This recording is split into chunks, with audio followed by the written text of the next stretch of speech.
black and brown people be in the field. Black and brown people. Everybody who got oranges on their table gotta thank black and brown people.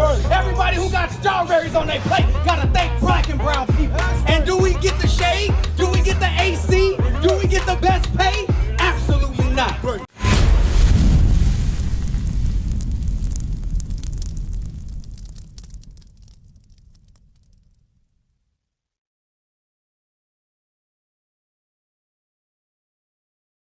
Sign over here. This right here is the 12 tribes of Israel, right? The 12 families of Israel, right? So when you look from the top, you got your so-called blacks, right? Your West Indians, your Haitians, right? But then you look right here, you got your Puerto Ricans, you got your Cubans, Dominicans, you got your Mexicans, right? You got your Salvadorians, you got all of the flavors of the so-called Hispanic families, right? You see it? Which one do you see yourself as? The bloodline of your father. Which one? What's it say? Issachar? Yeah. Yep, Issachar. All right. So you're from the family of Issachar, right? And so the family of Issachar was gathered with Moses, and the Lord said this, right? Read it from the top. Deuteronomy 28, verse 15. Come on. But it shall come to pass, if thou wilt not hearken unto the voice of the Lord thy God, come on, to observe, to do all his commandments, come on, and his statutes, which I command thee this day, come on, that all these curses shall come upon thee, and never take thee. So now, Mia, right? When you see us dealing with the Chicano Park area, right? We have the Chicano Park Day celebration, right? And they celebrating because they were forced to live here by what? Redlining. Redlining, meaning that there was a controlling power over the Chicano people and said, no, you can't live over here in the good area. You're going to live over here in the barrios, in the slums, right? You're going to live in a junkyard. That's where you're going to live. And then guess what? Then we started living here. And then we started trying to make a life for ourselves. Read the next verse. Verse 16. Come on. Cursed shall thou be in the city. Cursed shall we be in the city. We living in a junkyard already, but then while we living here, they're over-policing us, they're shooting us down in the street, they're not giving us any justice, and they decided, hey, let us go ahead and put a police precinct in the middle of the junkyard. Come here, brother. Come here, sister. We're talking about Chicano history. Art. What's going on, my brother Art, right? And my sister Mia, right? So we're talking about Chicano history. This sounds familiar, right? Read that verse you got again, right? Come on. Verse 16. Come on. Shall that be in the city? So when we was dealing with civil rights, right? When the Brown Berets had to defend the Chicano people, they were cursed in the city. We was being shot down. We was being redlined. We was being discriminated against, right? There was places we couldn't go. My brother right here, what's your name? Omar. So this is true history, right? What I'm talking about is true history. This thing happened, right? Read. And cursed shall thou be in the field. Now, who be in the fields right now today? What people? Color. Say what? What color? No, black and brown people be in the field. Black and brown people. Everybody who got oranges on their table gotta thank black and brown people. Everybody who got strawberries on their plate gotta thank black and brown people. And do we get the shade? Do we get the AC? Do we get the best pay? Absolutely not. Absolutely not. This is what we deal with. But understand, you don't know the Chicano culture is in the Bible. Chicano history is in the Bible. God said the Chicano people were going to be cursed in the city and cursed in the field. There's a reason why we the last hired in the first fire. It's the reason why we can build up California, Texas, Arkansas. We can build up, what's that? New Mexico and what's up there? Colorado and Nevada. Arizona. That's the one I'm thinking of. There's a reason why we build up all these places, right? But they don't belong to us. While we do all this work, we constructed the streets, we constructed the freeways, we build the houses, we pick the fruits. But guess what? They can come and deport us. What's the reason? Read that from the top again. Verse 16. 15. Verse 15. But it shall come to pass, if thou wilt not hearken unto the voice of the Lord thy God. What did we not do? The Chicanos, right? They don't call themselves the tribes of Issachar, which is of the 12 families of the 12 tribes of Israel. They call themselves Chicano. They call themselves Aztec. They call themselves everything but a child of God. And that's because we're not taught right. We're not taught that that's our nationality. And then we celebrate the Caucasian and Spaniard culture that we were indoctrinated under. How did we get indoctrinated to speak Spanish? Right here. Y'all didn't speak Spanish originally. Y'all spoke Nahuatl, a derivative of Hebrew. Y'all didn't speak Spanish. But guess what? Now you do. Why? Because of the conquistadores, because of Hernan Cortez, because of Ponce de Leon. This is why you speak Spanish. This is why you gotta fight for justice and peace in Chicano Park. What you got, Omar? I'm with you on your way, man. I know this knowledge, brother. You know this. So now, did you know that you're from the tribe of Issachar? No. You didn't know this, so you didn't know. What we're talking about, Deuteronomy chapter 1 and verse 1. Watch this. My brother right here. What was your name again?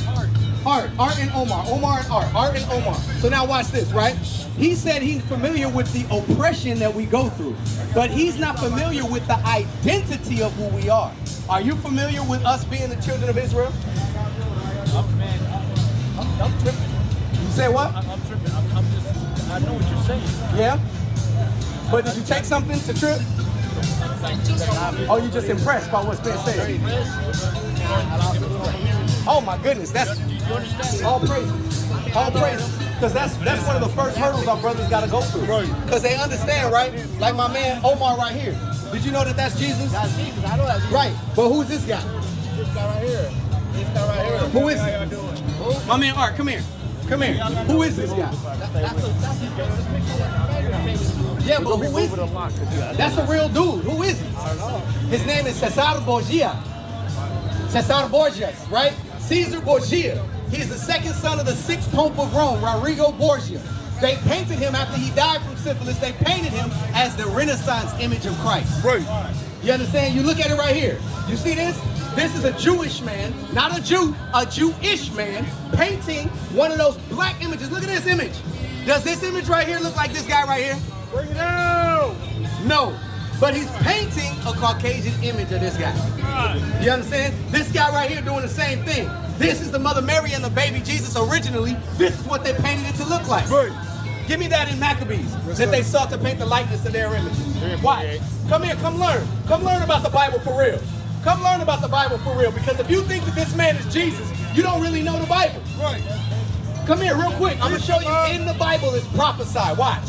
First Maccabees chapter 3, verse 48. Come on. And laid open the book of the law. So the Bible, Omar, Art, the Bible, before it was called the Bible, was called the book of the law, or the books of the law.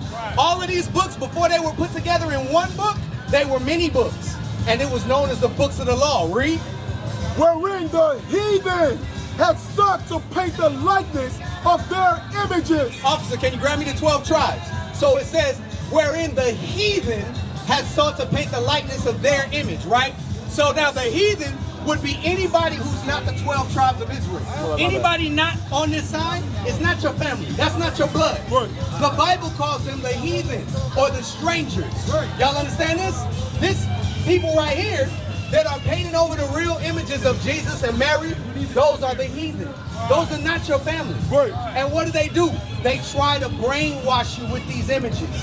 That's why when you go to any barrio, when you go to any numero unos, when you go to any superior, you're going to find all the candles with all of these images right here. You're not going to find that one, you're going to find that one. You're not going to find this one, you're going to find this one. Y'all understand? Because when they paint the likeness of their images, they say, hey, you're going to worship me. Y'all understand that? And now, what happens when we worship somebody who's not Jesus, the Black Messiah? What happens? Give me that in Matthew 24. Matthew 24, verse 4. Watch this. This is the crazy mind trick. And our brothers and sisters don't take time to learn this. This is the crazy mind trick that we deal with. When you start learning a different image comes with a different doctrine. Y'all understand that? There's a different message. Every image got a message. This image got a message. This guy was a homosexual. What do you find in the Catholic Church? Homosexuals, right? You find pedophiles. This guy was banging his little sister. Right.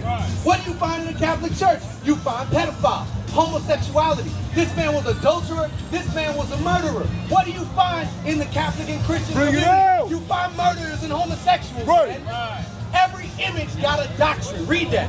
Matthew chapter 24, verse 4. Come on. And Jesus answered and said unto them, take heed that no man deceive you. So Jesus gave us a warning. He said, take heed that no man deceive you.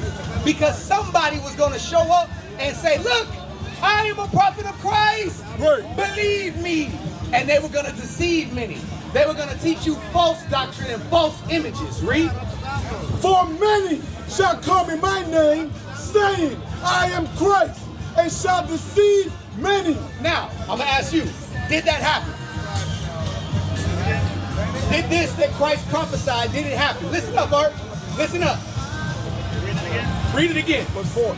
But Matthew 24, verse 4. Come on. And Jesus answered and said unto them, take heed that no man deceive you. For many shall come in my name, saying, I am Christ. So now, did that happen? So Christ said it was going to happen, right? And Christ, he can't lie, right? So this Bible is a true book. Now, if somebody was going to come in the name of Christ, how would they do it? You tell me. I'm asking. How would they do it? Yeah, how would they do it? Right? Let's hypothetical scenario. Let's say you was trying to do that. How would you do it? I know how I would do it. How would you do it? Hey, I come in the name of Christ. With love? With love? Yeah. Is that Okay. Right? Is that what would you say? Look, if I'm coming in the name of Christ, I'm going to say, hey, Christ sent me. That's what I'm going to say. Hey, I come in the name of Christ. Christ sent me, right?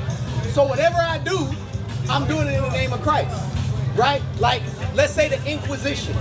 The Inquisition happened in Spain, France, Portugal, right? What were they doing? They were finding any of our people, any remnants of blacks and Hispanics that were keeping the customs that are written in the Bible, and they labeled them Judaizers and started putting them to death. Right.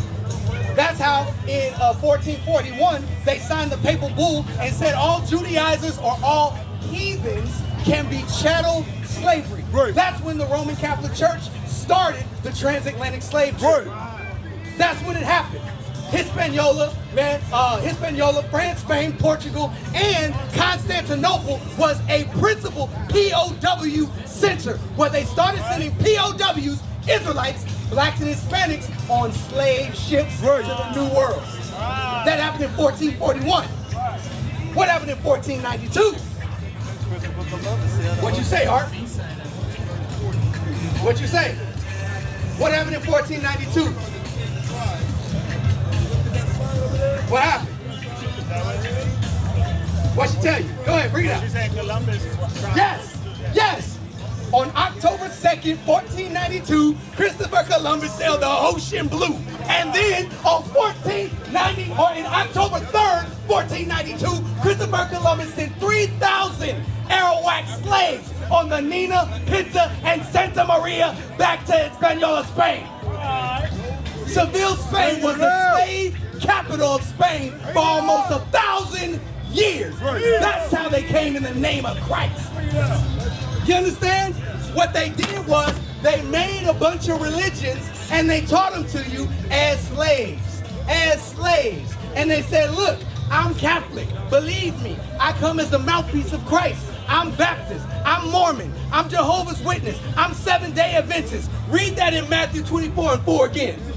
Matthew chapter 24, verse 4. If you stay here, you're going to learn truth you've never heard before. Read. And Jesus answered and said unto Jesus said that, hey, heed this warning. Read. and said unto them, Come on. take heed that no man deceive you. Come on. For many shall come in my name. What name did they come in? What name? Catholic, Baptist, Seventh-day Adventist, Jehovah's Witness, all of them. They celebrate Mother's Day, not of God. Father's Day, not of God. Easter, not of God. Good Friday, that goes directly against the prophecy that Christ said, 3 days and 3 nights in the belly of the earth. You can't get 3 days and 3 nights by dying on Friday and raising on Sunday. Right. That's 1 day and 2 nights max. Right. That's what somebody who comes in the name of Christ but ain't after the man.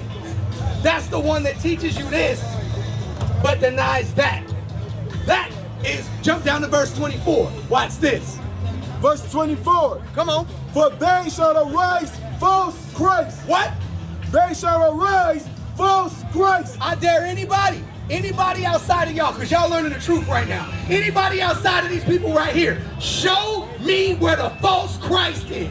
Bring it up. Show it to me. Because Christ said it's going to be here.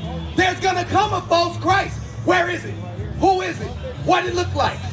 Because they'll tell you in the church, right? They'll tell you it don't matter what Christ look like. Right? You heard that before. You heard that before, right? You heard that before, right? Why would they say it don't matter? Because they don't want you to know that they painted a new one. That's why it don't matter. No. When he's white, he's right. It matters. This is Jesus. Jesus Cristo. You be blessed. You be highly favored. Prosperity. Woo. It matters now. But when you say this, no, Jesus Cristo no negro. Jesus Cristo no negro. Es negro, es diablo. That's what they say. But guess what? This is Jesus the Christ. Right. This is him. That's right. You can't deny that. When you read the Bible, hair like wool, feet like burned brass, come on now. You can't get a Caucasian out of that. It don't work. Does it work? No, if I got feet like burned brass. Brass is what? It's a brown metal already. Then you burn it in a furnace. Look, what's the brass that's already brown gonna turn? It's simple as that. It's simple that. Simple math. Look, hold up. Where's my map? Give me the map. Grab me the map. Just hand it to me. Hey, thank you. Look, come here real quick. I'm gonna show you this, right? Come here close, you gotta see this. So now watch this out. Somebody point to where Israel is. Oh. When? What you mean? Like now? Anywhere, at any point in time. History. Give me the oldest place of Israel you know on the map. Show it to me. I'm not sure. You're not sure? No. What about you? It's not there. Where is it? It's nowhere? Right. Right here. Right here. This area right here. The Euphrates River. All the way up to the Euphrates and over here to the Tigris, all the way down to the Nile. That is where Israel is. That's where it's always been. But guess what? They made a canal. Like when you look real close right there, if you get real close, there's a split, a man-made trench that they dug to separate Israel from Africa. Right. They separated it, right? So now, if Israel was once connected to Africa, Northeast Africa, right here, right? What must Israel be? Part of the African continent, right? Right. It's Africa. Right. So what kind of people are in Africa? Bring it on. What color are they? Black. Black. So guess what? Give me Job 30 and 30. Let's see if the Bible says the same thing. I got you. I would love to I got stay you. I in appreciate you for listening. What's your nationality, if you don't mind me asking? San Diego. San Diego? Irish. Irish? Okay. How about you? Yeah, everything. You can only be what your father is. But everything came up in the 60s. So whatever your father is, that's what you are. Right. So if your father's Mexican, you be Mexican. Your father's black, you're black. Black and Mexican.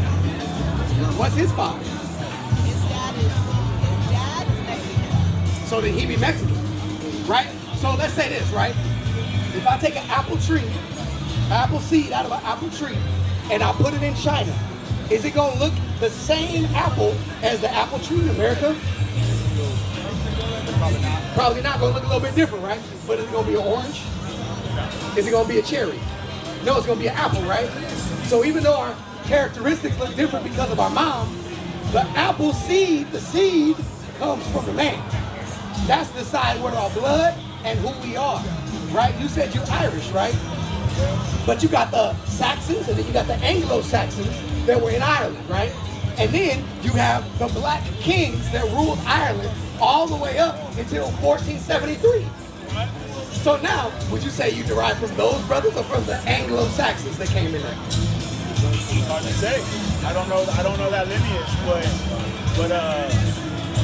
I mean, man, I want to go with God, you know. So You want to go with God? Yeah. Well, see, look, check this out. Because whoever is the seed, they're going to keep God's laws, right? So now if you are black and Hispanic, give me my 12 tribes over there, right? I got to give you this before you leave. Right? So if your father derives from one of these 12 families, you are the people of God. Okay, let me read the scripture for you real quick. Matthew chapter 2 and verse 6. Watch this. Because it's a common misconception that Christ is for everybody. That's a common misconception.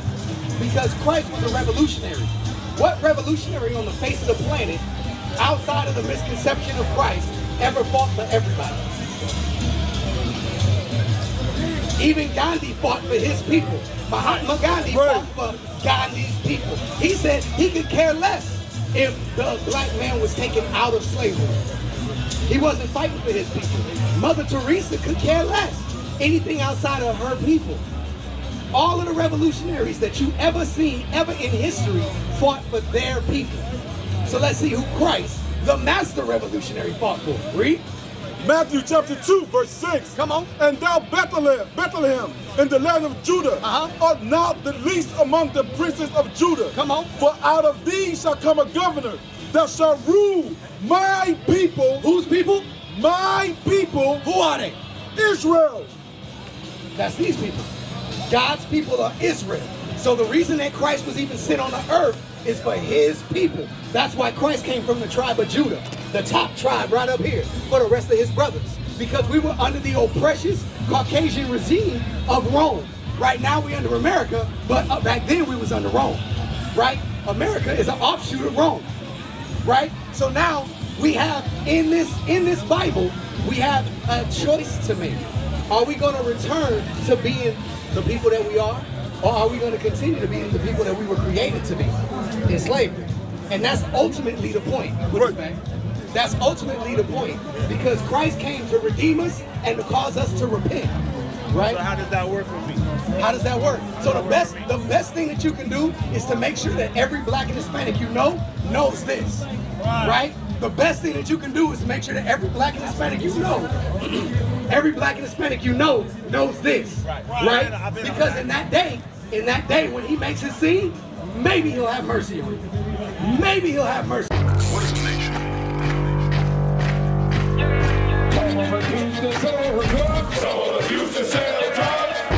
Nation is men leading by example.